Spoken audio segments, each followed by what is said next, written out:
शिक्षा हर बच्चे का अधिकार है। ऐसा सिर्फ मैं नहीं कह रहा, हमारा संविधान भी कहता है। एजुकेशन या तालीम का अगर सिर्फ ये काम होता कि आप 2-4 अल्फाज पढ़ जाएं, ये या वो साइंस की इक्वेशन समझ जाएं, तो शायद स्कूलिंग की इतनी अहमियत ही नहीं होती। Education inspires, empowers and includes. पढ़ाई लिखाई और स्कूल के एक्सपोजर से हमें कुछ बनने की प्रेरणा मिलती है, साथ में अपने सपने या गोल्स पूरे करने की क्षमता मिलती है, और इन सबसे बड़ी चीज बराबरी का दर्जा। दूसरे बच्चों के साथ उठना बैठना, खेलना कूदना, ये सब सोशलाइजेशन के तरीके सिखाते हैं। जगदीश के साथ भी कुछ ऐसा ही हुआ, लेकिन जगदीश ने उन हालात से हार मानने की बजाय उन हालात को बदलने की ठानी।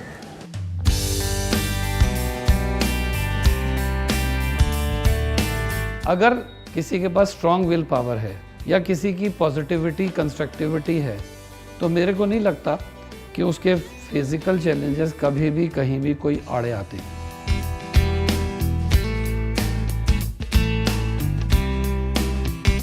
डिसेबिलिटीज़ के साथ चैलेंज क्या होता है? वो पेरेंटल भी होता है, वो फैमिली का भी होता है, और वो सोसाइटी का भी होता है। 10th के बाद जब मैं मेरठ, देहरादून से एजुकेशन के लिए वापस आया, तो मेरे घर वालों ने, मेरे पेरेंट्स ने मुझसे कहा तुम्हें पढ़ने की क्या ज़रूरत है। मैंने लगा क्यों, मेरे बाकी लोग क्यों पढ़ रहे हैं? उनका वो अब बड़े होंगे, काम करेंगे, बिजनेस करेंगे, तुम्हें रोटी तो खानी है, इतना तो तुम्हें मिल गया। तो जब ये वाली प्रॉब्लम समाज में आती है, तब वो बड़ी कुरेदती है किसी भी डिसेबिलिटी को, और स्पेशली ब्लाइंड पर्सन को। और हमारे को क्योंकि सारी दिशाएं सुनाई देने की वजह से जो हमें हर्ट करने वाले कमेंट्स और रिमार्क्स होते हैं, वो इतना हर्ट करते हैं कि या तो हम इतने नेगेटिव हो जाते हैं कि हम सोचते हैं सुसाइड कर लें, और या इतने एग्रेसिव और चैलेंजिंग हो जाते हैं कि हम कुछ बन जाते हैं। तो मैं भी उन्हीं में से एक हूँ कि मुझे ज़िद आ गई कि मैं तुम्हें दूंगा, तुमसे लूँगा नहीं। पहली बार मेरी मुलाकात जगदीश से 1970 में हुई, जब हम लोगों ने BA ज्वाइन करा फ़िलासफ़ी में। जगदीश इस चीज़ से खुश नहीं था कि वो परिवार की डोल पर रहे, वो कुछ करना चाहता था और वो उसने करा। मैं समझता हूँ कि शिक्षा का लक्ष्य, शिक्षा का उद्देश्य, शिक्षा का सार व्यक्ति की नज़र की जगह नज़रिए को बदलना होता है, और वो तभी संभव है जब व्यक्ति दृढ़ संकल्पी, दृढ़ निश्चयी, साहसी, हिम्मती और आत्मविश्वासी हो। मुझे लगता था कि एजुकेशन ही एक ऐसा मीन्स होगा कि जो मेरी अल्टीमेट एम्स को, डिज़ायर्स को मुझे रिकॉग्नाइज सोसाइटी में कराएगा और मेरी फैमिली में मुझे स्टेटस दिलाएगा।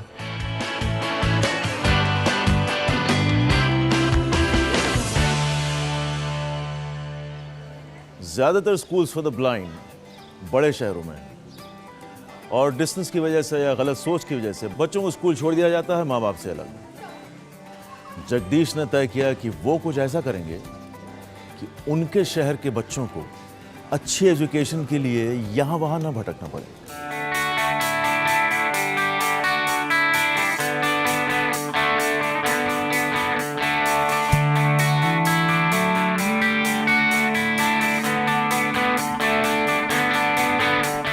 मेरी IAS बनने की इच्छा थी, और उस समय पर डिसेबिलिटीज़ को IAS में नहीं लिया जाता था। जब मैं खुद IAS नहीं बन सकता था, तो मैंने इतने सारे IAS प्रोड्यूस करे। जब मैं खुद आर्मी में नहीं जा सकता था, तो मैंने इतने सारे आर्मी पर्सन्स इंट्रोड्यूस किए कि आज मुझे लगता है कि मेरे पास 45,000 स्टूडेंट हैं, तो मेरी 90,000 आँखें हैं। मैंने रोज़मेरी के बारे में काफ़ी लोगों से सुना था, लेकिन जब मैं वहाँ पहुँचा और मैंने गुरुजी को सुना, तो मुझे महसूस हुआ कि मैं बिल्कुल सही जगह आया हूँ। मैंने फिर महसूस किया कि हाँ, आई कैन अचीव सक्सेस, क्योंकि मैंने उससे पहले भी जो मेरे प्रेडिसेसर्स थे जो वहाँ पे पढ़े थे, उन लोगों की अचीवमेंट देखी। उसमें से काफ़ी लोग आर्मी में थे और बाकी दूसरी सर्विसेज में थे। तो आई कंटिन्यूड, मैं वहाँ पे काफ़ी टाइम तक लगा रहा और सिंसियरिटी के साथ लगा रहा, और आज मैं इस मुकाम पे पहुँचा हूँ कि मैं इंडियन आर्मी में एक लेफ्टिनेंट कर्नल की हैसियत से यहाँ पे पोस्टेड हूँ।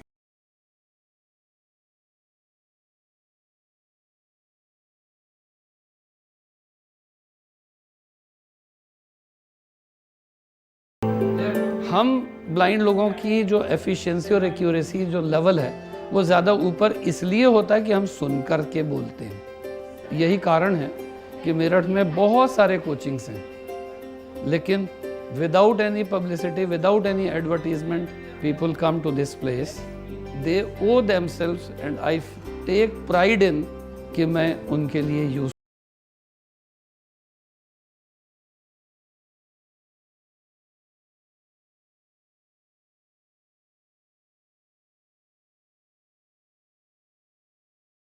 मेरे सुबह 5 बजे से क्लासेस स्टार्ट करने के साथ साथ रात को 12 बजे तक जो मेरी वाइफ ने मेरे को कोऑपरेट किया, उसका ये परिणाम है कि एक छोटे से 10 बाई 10 के रूम से आज हम यहाँ तक अपने रोजमेरी को ला पाए हैं। दुनिया में कुछ पाना है तो slow but steady wins the race के अगर प्रिंसिपल पर चल रहे हैं तो लोगों के लिए आप ऐसे एग्जाम्पल बन जाएंगे कि लोगों को लगेगा कि ये रातों रात हुआ है, लेकिन उसके पीछे जो परिश्रम है वो अकेले का नहीं होता।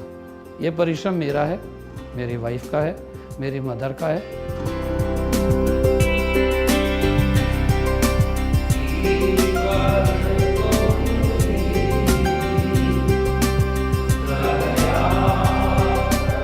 I feel proud of it कि मैंने मेरठ कॉलेज से लेकर के और अब विश्व में, यूपी में नहीं, मेरठ में नहीं, इंडिया में नहीं, ऐसे स्टूडेंट्स हैं मेरे कि जो मुझे हर मौके पर इज़्ज़त देते हैं, प्यार देते हैं और जो कुछ भी मेरी एक्सपेक्टेशंस हैं उन्हें सेटिस्फाई करते हैं।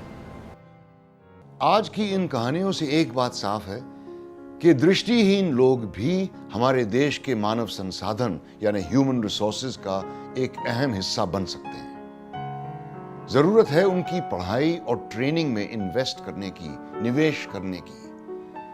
उनको काम चलाऊ नहीं, प्रोफेशनल और अच्छी क्वालिटी की एजुकेशन दिलवाने की, ताकि आगे चलकर वो अपनी सलाहियतों के हिसाब से अपना प्रोफेशनल रोल चुन सके। दृष्टिहीन बच्चे से उम्मीद न रखना उसके सपने छीन लेने के बराबर है। एक्सपेक्टेशन या उम्मीद में बहुत ताकत है। हमारी उम्मीद का आईना हमारे बच्चों को वो अक्स दिखा सकता है जो सक्षमता और कामयाबी से भरा हो, और एक बार वो खुद को इस नजरिए से देखना शुरू कर दें तो मंजिलों की कोई कमी नहीं।